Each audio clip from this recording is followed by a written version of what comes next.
What's up, YouTube and other privileged countries with internet?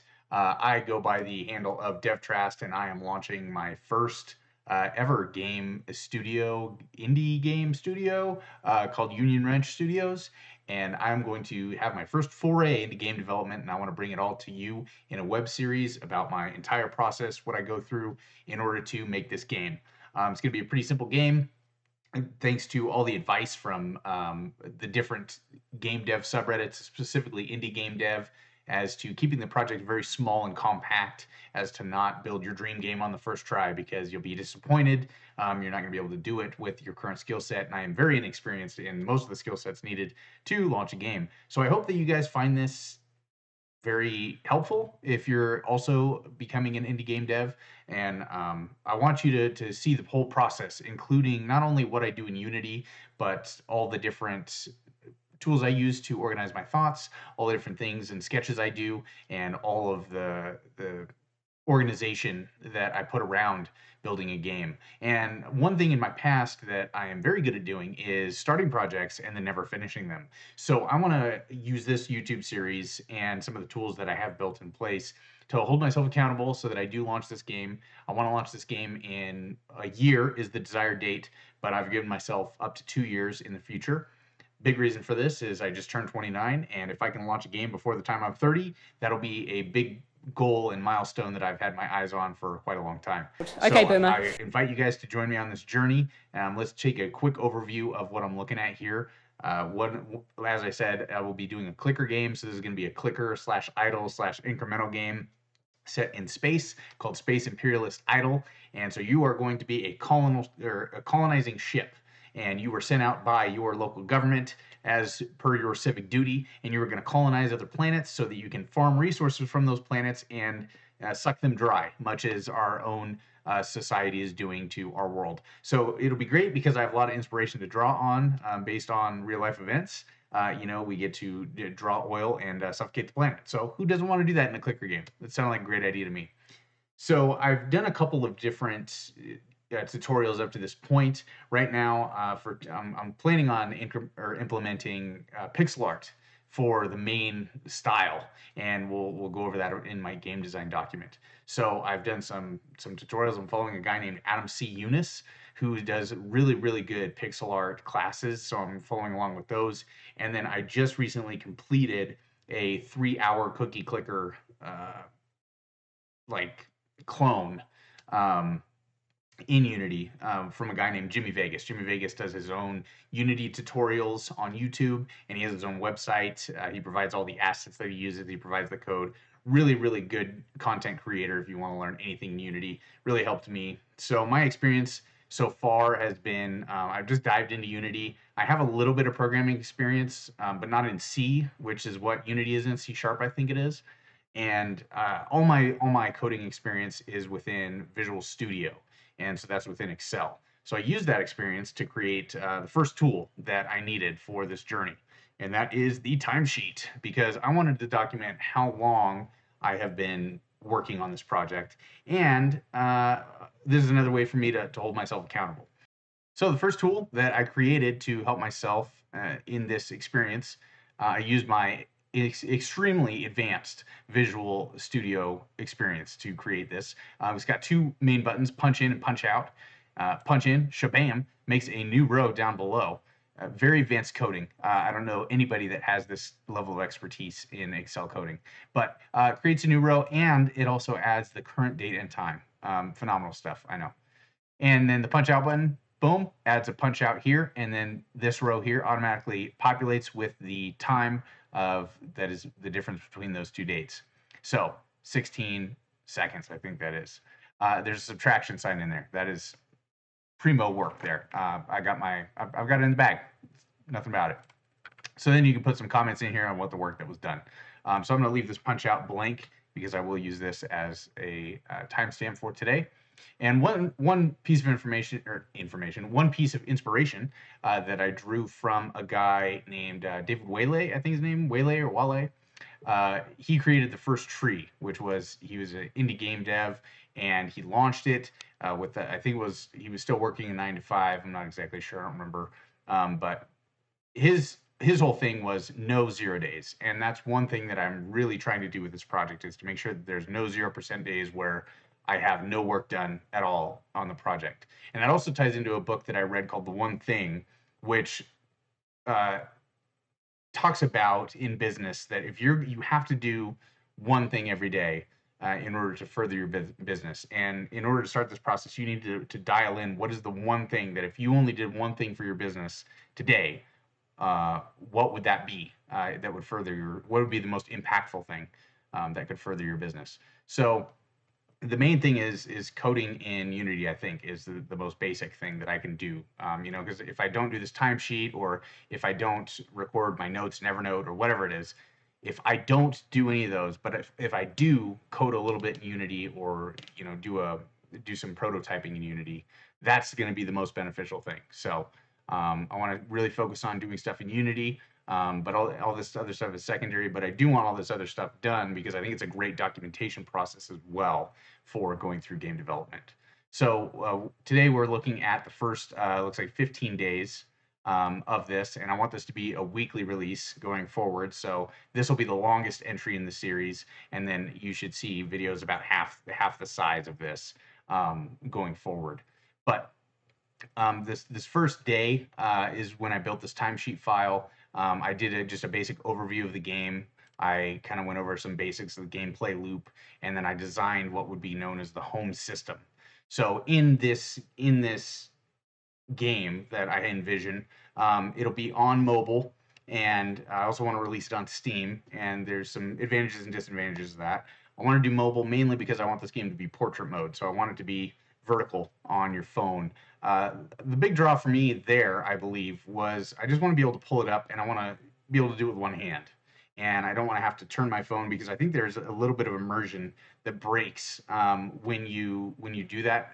Maybe it's not immersion; it's not the word I'm looking for, but it takes it one extra step for a mobile game, and I feel like you kind of have to take the game more seriously if you turn on its side. I know that's such a simple thing to do, but I want this to be a fairly simple game, and for people to not to really have to think about it too hard.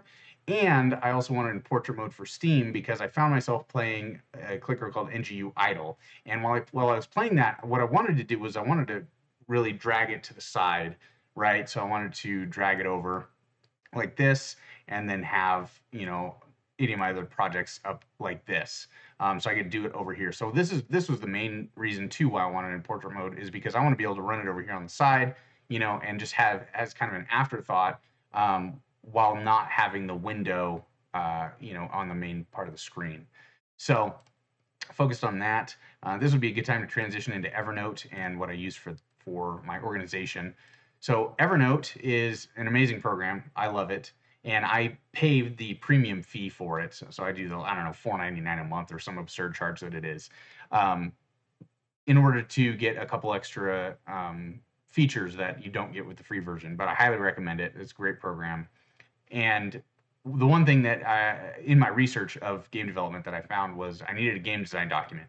So a game design document is just an overview of what your game is and what it should be. It lays out some different features, how the game's going to be structured, how the art's going to be structured, the game economy, the story, anything that you would like need in order to present your game as like a pitch, right, to a company, would be in a game design document. So that was one thing that I didn't really see covered on a lot of indie game dev channels, at least the ones that I checked out. I checked out maybe 4 or 5. Like Thomas Brush was one. DevDuck was another one. DevDuck's cool because he's also a 9-to-5er, so he's not a full-time developer. Jonas Tyroller. And the one thing that I see is they really focus on the game and building the game, but I don't know that I've seen them focus on how they got to that point. And so that's another inspiration for this series and what I want to focus on when I do my game dev updates, right? So I have all this here, the details. This is great because this translates really easily over into the Steam page.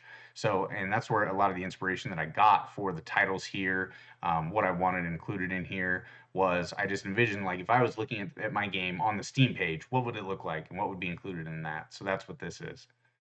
Timeline, so this is just basic stuff. When do I want to ship the game? 2022, but the required delivery date 2023. Obviously, it's not required. This is a passion project of mine, but this is my goal right now. Then you have the influences. So I really like this because I could kind of dial in like what I want my game to look like without having to do any mock-ups or anything. So it's going to be pixel art, 2D, vibrant, and top-down. Those are my biggest ones. I did have a battle with myself as to whether I wanted to do top-down or isometric. I chose on top-down because it was going to be portrait, was the big design choice that I made, and I think that top-down is going to provide a much better layout. Plus, it'll be a little bit easier because isometric, I'm not very good as far as art goes, and that'll be the skill that I think I'll need to improve the most on throughout this process. So having to do isometric adds another layer of what do you call it, perception to it that would just make things a little more complicated than I want it to. But I just put some images in here as to what I want the game to look like. So you have the influences of what the overall theme should look like. For the Warp is probably my favorite looking 2D ship game, or space game, excuse me. The ships are just so detailed and phenomenal. If I could get even halfway close to what this would look like, then I would be very happy with my end product. I think this is probably what my product is going to end up looking the closest to is Battle Void Harbinger. You can see the top-down ships. They're somewhat simple, but they're detailed enough to where there's enough variance within the ships that you know that there's a lot of difference there. I do like the environments as well in Battle Void Harbinger. I like the little black hole, the planets in the background. Halcyon 6, I don't know how to pronounce that. Halcyon. This one has a great vibrant atmosphere, and the ships are very, very unique.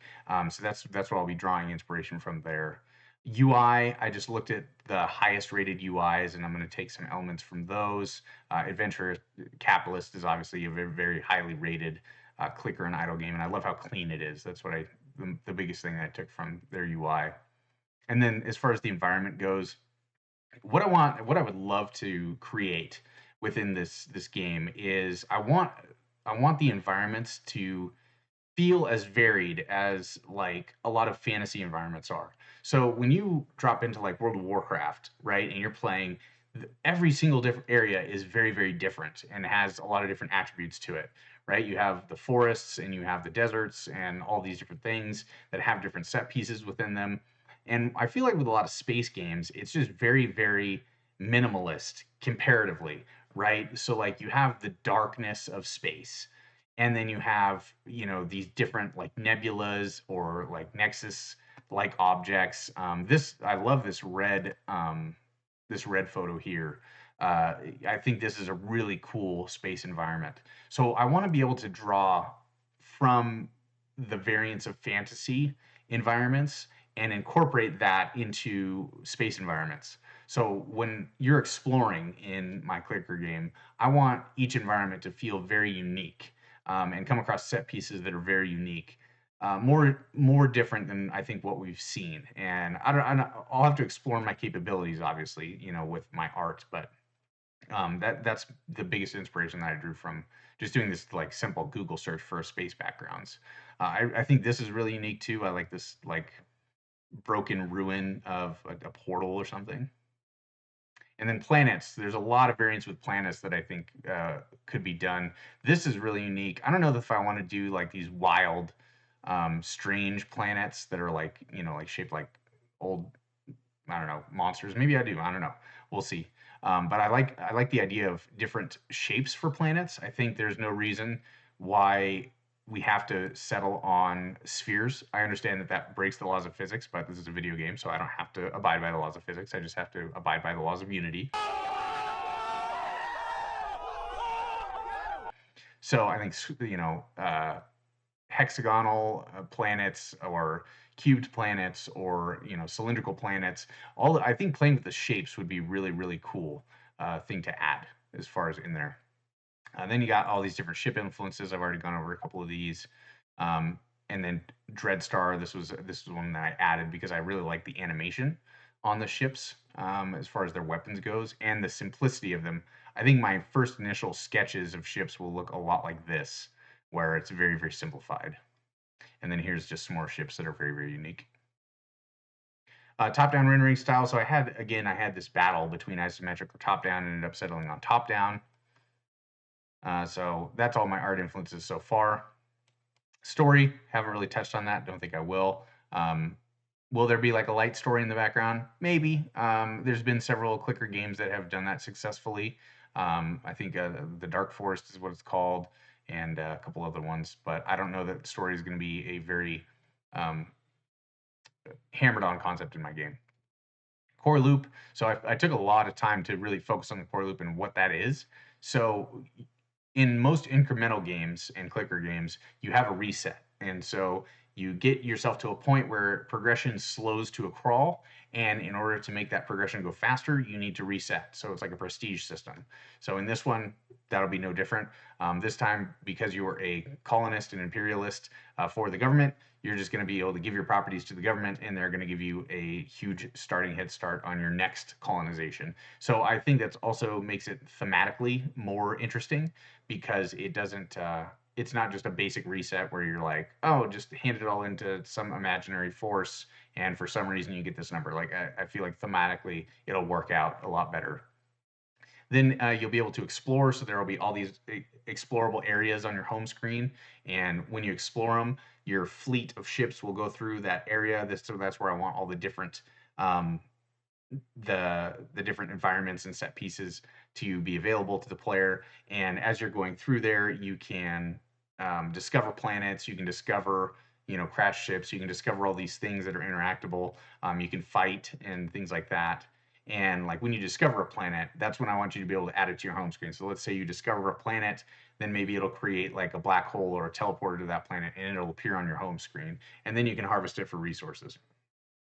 Then, of course, you can tap resources, so you can tap your planets, and that'll give you these 4 resources so far that I have: cash, mining, parts, and trade goods. What those exactly will be used for, I haven't really dived into that yet. You'll be able to discover planets when you explore. You build planetary buildings, you can upgrade your fleet, and you can fight bosses. Fighting bosses is a big concept in Idle and Clickers, and I think that's going to be pretty imperative that I have in my game. And that'll also be where a lot of my art and animation skills will be put to the test, I think, because you don't want just big old blobs that do the same thing that are just bullet sponges. You want unique bosses. So, and that's where I think a lot of creativity can shine there. And then, of course, your wait mechanic, where if you log off the game, you come back a couple days later, you have millions of different resources at your disposal now because it runs in the background. That's pretty imperative for incremental games as well. Screens, user face, user experience, haven't touched on that yet. Game economy, the only thing I want to touch on this is I watched a pretty good GDC talk that talked about clickers specifically.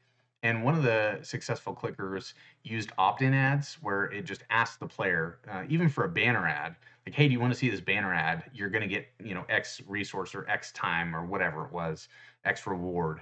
And that turned out really well. It had a much better reception from the players, and it had a lot more engagement from the players than just having a banner ad. So opt-in ads are something that I do want to do. And that's one thing I want to do, is just like avoid having this game just be an ad experience, right? Like I don't want that. I want this to be a fun game that is a passion project that I like to play, that isn't just, a cash grab, because that's not how I view this game. I don't view this game as my ticket to $1 million. I view this game as, this is going to be a passion project that's fun for other people, that I'm able to learn a lot from. And hey, if it makes me some revenue, that's awesome, but that's not going to be my sole focus of this game. Also, some cosmetics and additional exponent boosts that I can throw in there. And then here's some other stuff within the game design document that I haven't touched on yet. And then the stuff below here, I'm not going to probably do a lot on, like this milestone notes. I don't think I'll work with. Some task tracker. This is just for me. I'm already missing a deadline here, so that's great. And some closure notes, sign off I won't need because there's nobody else on the project yet. So that's the game design document. This has probably been the most helpful piece as far as like creating my vision and putting it down on paper. Timesheet, that's just the Excel timesheet that I showed you here. And so let's go down through here again. So we began the game design document on the second day, finished the template for it and worked on some of the portions of that. Continued game design document these next 2 days. And then on day 5, we started coding the 2D clicker. So this is the cookie clicker here, and here it is in action. you can see here that it's just very basic. And so it's a 3-hour YouTube video that goes over how to make a 2D cookie clicker clone. So after doing that, I was able to, so on day 11, I finished coding that and I just followed the tutorial. I learned quite a bit in Unity and learning the basics in Unity. With my Visual Basic experience in Excel, that helped a lot as far as understanding the flow of programming. So I will say that Jimmy Vegas, he goes through this very, very fast, especially on the coding portions. Like I even had trouble just keeping up with the coding stuff.